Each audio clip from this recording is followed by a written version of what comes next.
શ્રી ગણેશાય નમઃ. મિત્રો, તમારું સ્વાગત છે આપણી યુટ્યુબ ચેનલ રાધાકૃષ્ણ ભક્તિધારામાં. આજે આપણે જાણીશું દેવશયની એકાદશી ક્યારે છે, જાણો તિથિ, શુભ મુહૂર્ત અને ધાર્મિક મહત્વ. દેવશયની એકાદશી એટલે કે પદ્મા એકાદશીની વ્રત કથા.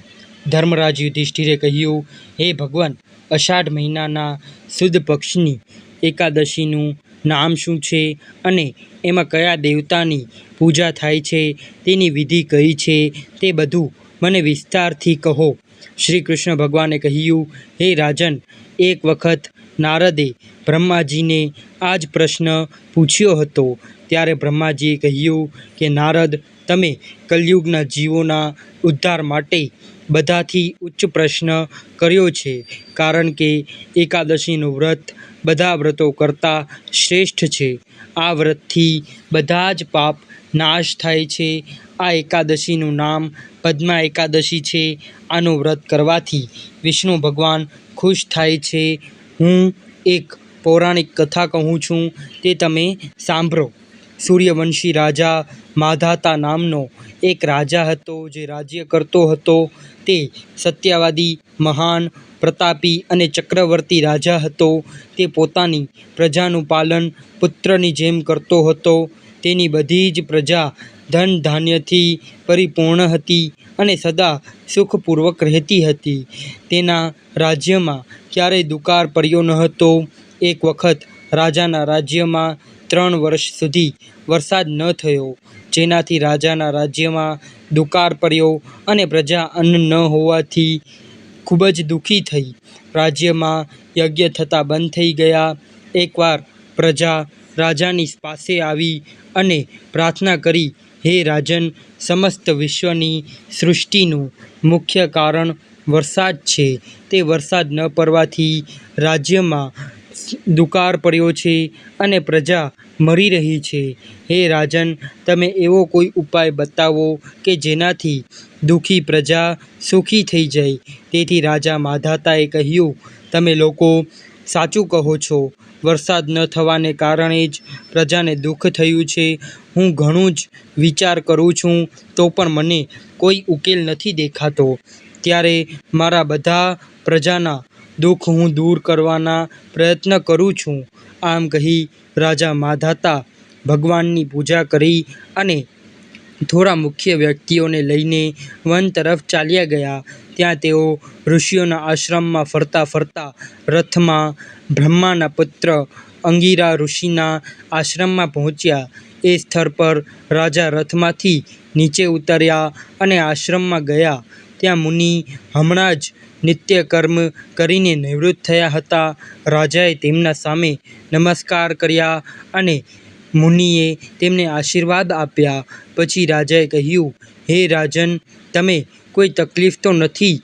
તમારી પ્રજા પણ કુશળપૂર્વક જીવે છે ને? તમે આ સ્થળ પર કેવી રીતે આવ્યા, તે મને કહો. રાજાએ કહ્યું, હે મહર્ષિ, મારા રાજ્યમાં 3 વર્ષ સુધી વરસાદ નથી થયો. તેથી દુકાળ પડ્યો છે અને પ્રજા ખૂબ જ દુઃખો ભોગવે છે. રાજાના પાપોના કારણે જ પ્રજાને કષ્ટ પડે છે. પરંતુ હું તો ધર્માનુસાર રાજ્ય કરું છું, તો પછી આ દુકાળ કેવી રીતે પડ્યો તેની ખબર મને નથી. હવે હું તમારી પાસે આ દુઃખની નિવૃત્તિ માટે આવ્યો છું. તમે કૃપા કરી મારી આ પરેશાની દૂર કરો. હું તમારી પાસે આ દુઃખનું નિવારણ માંગવા આવ્યો છું. તે પરેશાનીઓ દૂર કરો અને કષ્ટને દૂર કરવા મને કોઈ ઉપાય બતાવો.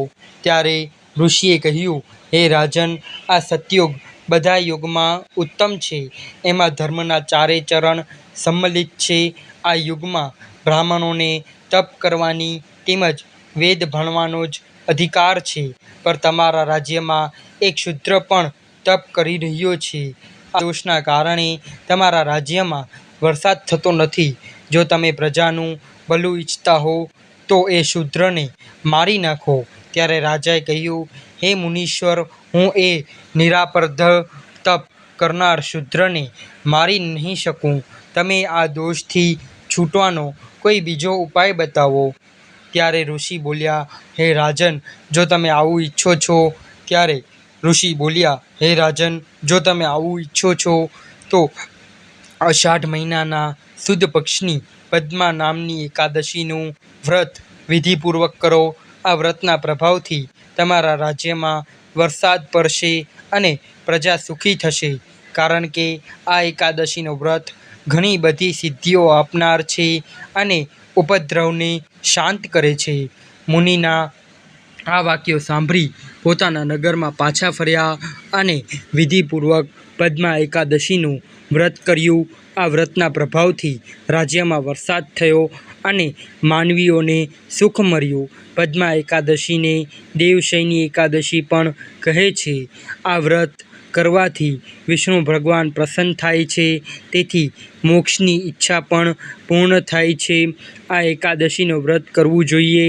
ચાતુર્માસનું વ્રત પણ આ એકાદશીના વ્રતથી શરૂ કરવામાં આવે છે. કુંતી પુત્ર યુધિષ્ઠિરે કહ્યું, હે ભગવાન વિષ્ણુ, ભગવાનનું શયન વ્રત કેવી રીતે કરવામાં આવે છે તે કૃપા કરીને શ્રી કૃષ્ણ કહો. હે રાજન, હવે હું કહું છું તે તમે ધ્યાનપૂર્વક સાંભળો.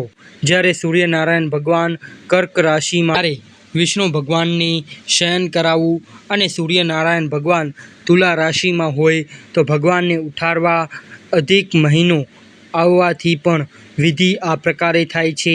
આ વિધિથી અન્ય દેવોને શયન ન કરાવવું જોઈએ. અષાઢ મહિનાની સુદ પક્ષની એકાદશીનું વિધિપૂર્વક વ્રત કરવું જોઈએ. પહેલાં એ પ્રતિમાને સ્નાન કરાવવું જોઈએ. પછી સફેદ વસ્ત્રોને ધારણ કરાવીને તકિયા, દાર, શૈયા પર શયન કરાવવું જોઈએ. એમનું ધૂપ, દીપ, નૈવેદ્યથી પૂજન કરવું જોઈએ. ભગવાનનું પૂજન શાસ્ત્રજ્ઞાન બ્રાહ્મણોના દ્વારા જ કરાવવું જોઈએ. હે ભગવાન, મેં તમને શયન કરાવ્યું છે. તમારા શયનથી આખું વિશ્વ સૂઈ જાય છે. આ રીતે ભગવાન સામે બે હાથ જોડીને પ્રાર્થના કરવી જોઈએ. હે ભગવાન, તમે જ્યાં સુધી 4 મહિના સુધી શયન કરો ત્યાં સુધી મારા આ ચાતુર્માસના વ્રતને વિઘ્ન વગર રાખજો. આ પ્રમાણે વિષ્ણુ ભગવાનની સ્તુતિ કરી શુદ્ધ ભાવથી માનવીએ દાંતણ આદિના નિયમ ગ્રહણ કરવા જોઈએ. વિષ્ણુ ભગવાનના વ્રત શરૂ કરવાના 5 કાર વર્ણન કર્યું છે. દેવશયની એકાદશીથી લઈને દેવોત્સત્યા એકાદશી સુધી ચાતુર્માસના વ્રતને શરૂ કરવું. દ્વાદશી, પૂનમ, અષ્ટમી, સંક્રાંતિના દિવસે વ્રતનો પ્રારંભ કરવો જોઈએ અને કારતક મહિનાના સુદ પક્ષની દ્વાદશીએ સમાપ્ત કરવું જોઈએ. આ વ્રતથી સમસ્ત પાપ નાશ થાય છે. જે માનવી આ વ્રતને દર વર્ષે કરે છે તે સૂર્યના સમાન દીપ્તમાન બનીને વિમાનમાં બેસીને વિષ્ણુ લોક પ્રાપ્ત કરે છે.